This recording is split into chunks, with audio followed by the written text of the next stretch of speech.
Good morning, everyone. Eric here from Nomadic Fanatic. How you all doing? We got the naughty bus behind me here. You see what's going on right there in the window? Well, guys, the day has finally come.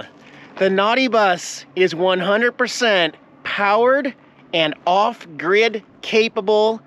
I'm going to show you the system inside working.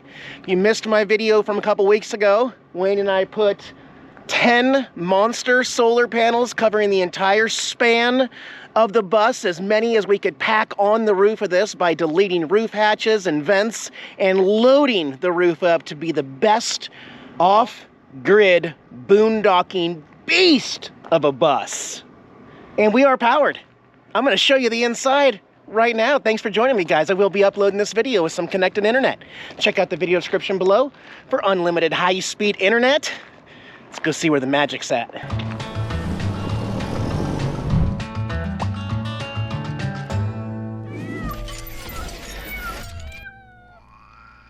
I do want to point out before we go in that I have made one change since my last video. You'll note the front door now matches the bus. I had thought that it would look good black, but I did not like it black. So it just didn't feel like it actually fit the rest of the RV. It just seemed like it wasn't supposed to be there. So with it painted the same color, teal, as well as the entire custom door frame and the header up there, everything now matching the bus, it just looks like it's supposed to be there instead of just awkwardly added to the bus. Now it looks like it's actually part of the bus. So yeah, I made that change. I want to show you the bus because there's going to be a few changes in here. I've taken some stuff out. I brought in these Habitat for Humanity used carpet rolls. These are 30 inches wide by 14 inches long, or 14 feet long. And just to kind of keep down the dust here in Quartzsite, I have my vacuum. So got a few things cleared out here, but my temporary air conditioning solution, blowing ice cold air conditioning. I got this little portable one because you cannot fit a window AC unit in these small bus windows, but this setup works great. And this is the dual hose version. So this one exhausts the hot air and this one has the cool air in and out. And I just kind of used some tape and some 2x4s to secure it there. And it's plugged into the bus. We are running air conditioning in the bus while still having more power than I know what to do with. I got the vacuum to clean up things. I got the bed installed. Stay tuned because I'm gonna be sleeping in the bus soon. Guys, here is where the magic is at. Yes, not the toilet, this. So it's all installed and all working. This is the EG4 6000 XP all-in-one inverter charger. This is a split phase 240 volt capable. 240 volt capable, meaning this can power a standard hot tub, an electric dryer that's 240 volts, or a dual mini split system on the bus that runs 240 volts. It's a monster beast. Right now it's kicking out, the fans are going, you can hear the fans. It has an intake here and then it's blowing stuff out here. So there will be a closet here that will exhaust some of this extra wind noise and heat that's generating that's going through it. But everything is built in. So the neat thing about this is, and you guys have seen some of my Victron components in other RVs, this one unit replaces that entire Victron mess of stuff, not mess, but you know, that cluster of all those different components. So you're saving on wire because all the wires are close, they're already included. This comes with all the fuses and all the breakers that you already, all these breakers were included in the sale of this. So this all-in-one also communicates with my battery.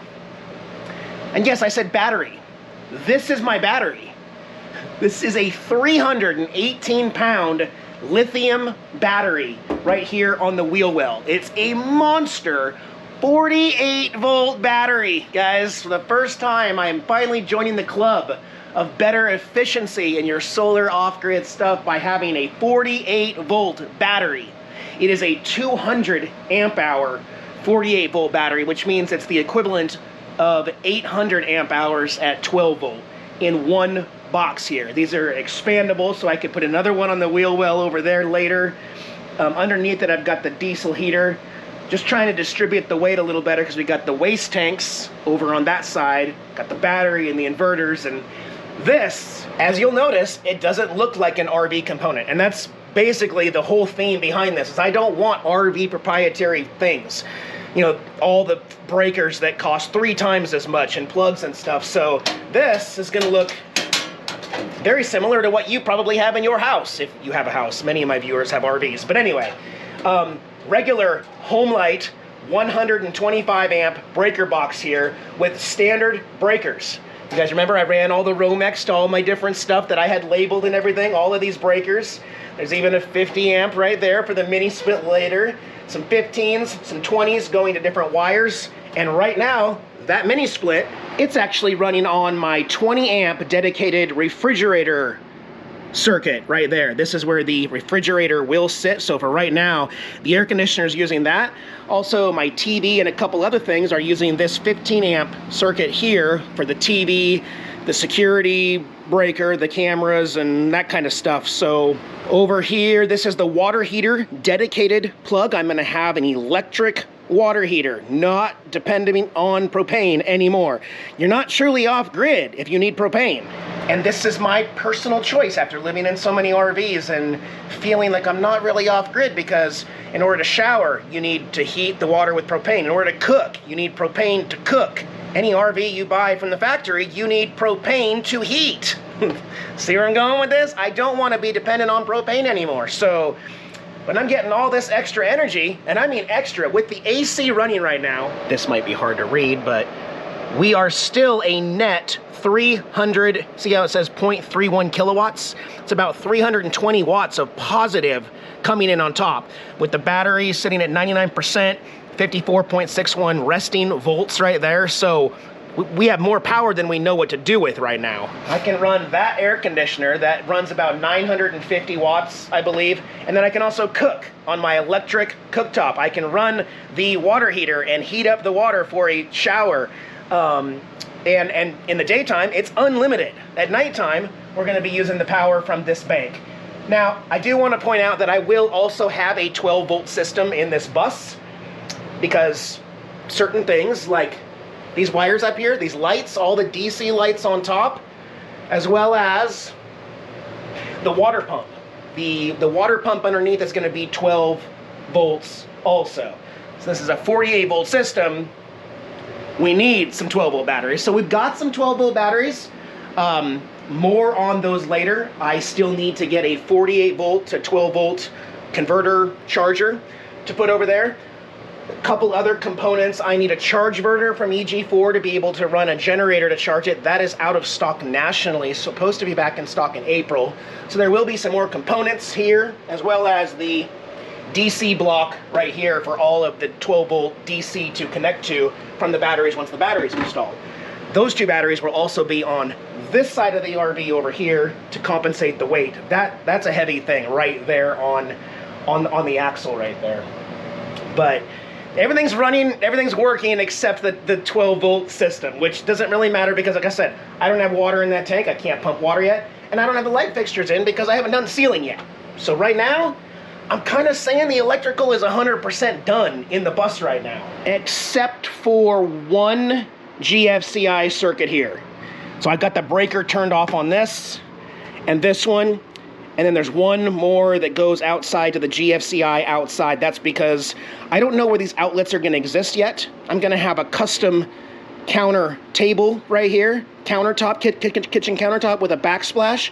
And I don't know where the boxes are going to fit, whether they're going to be here or built into the backsplash. So that's going to stay like that until I get my kitchen counter completed.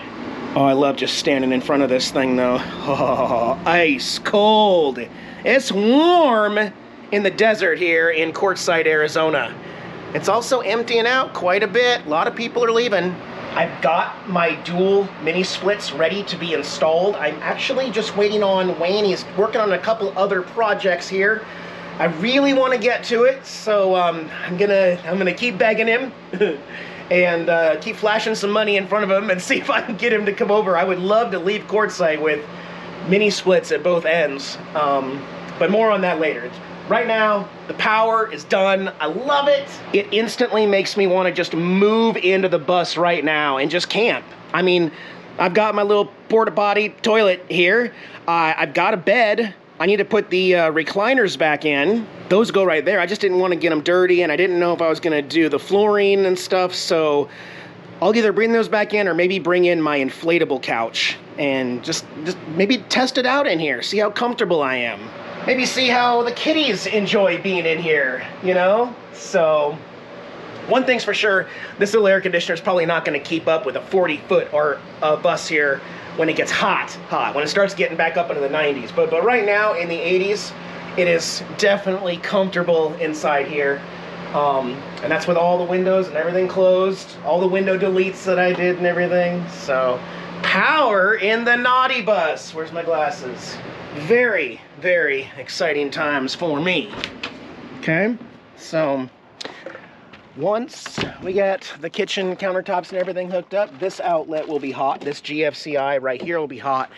I was going to mount a TV close to this outlet, but it just didn't work with the ribs. The ribs are actually in the way of mounting the TV, so there was only one place that I could mount an outdoor TV, and that is here on the emergency door exit area. And this is the same exact easy system as on the Bigfoot. In fact, this TV, just one hand can come off the hinge, and that will stay there all the time. It's black, so it kind of doesn't look out of place right there, and then the TV can go be stored inside the vehicle when I'm moving, and then easily put back on. I'll have to run a little extension cord over to my outlet, but that's no biggie. Again, I'm a power-hungry nomad. Don't confuse me for being a minimalist hippie. That I am not. I like power, and I like comfort, and this is my life that I'm living it, so I'm doing it my way. I want to be able to live in this off-grid and be completely 100% off-grid, except for needing water and stuff like that. So that's why I loaded up that roof up there with solar. Also this weekend, guess who came back? Diana is back from California, so I'm going to be hanging out with her for a little bit. There's RV Prepper Wayne. I got to get him to put that mini split in. Y'all got to tell him. We need those mini splits. Yeah, it's getting warm out. We gotta cool off. That's right. How you doing, bud? Doing all right. Doing good. Good to see you. Thank you for installing this power system. I got the air conditioner in there working. All the electrical in there is working. Good. And I'm going to go spend the night in there tonight, actually. Good. So thank you, Wayne. Yep. You're welcome, Eric. And there's Diana. It looks like you're remodeling again, hon. Yeah, unfortunately my shelf is falling. On this trip it fell. It's breaking off, so I have to remove it and do something else. Okay. But well, you know me, I like challenges. Good. I'm glad you're doing that. I'm going to do my projects. It's good seeing you, hon. Yeah, you too, honey. So yeah, I am going to start working on the bus, getting it ready to camp and sleep in overnight. And I'll get back to you here in a couple days with some more updates inside.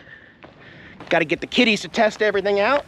But we're powered, guys. We are powered and ready. It's a good feeling. Y'all be well. I'll see you in the next one in a couple days.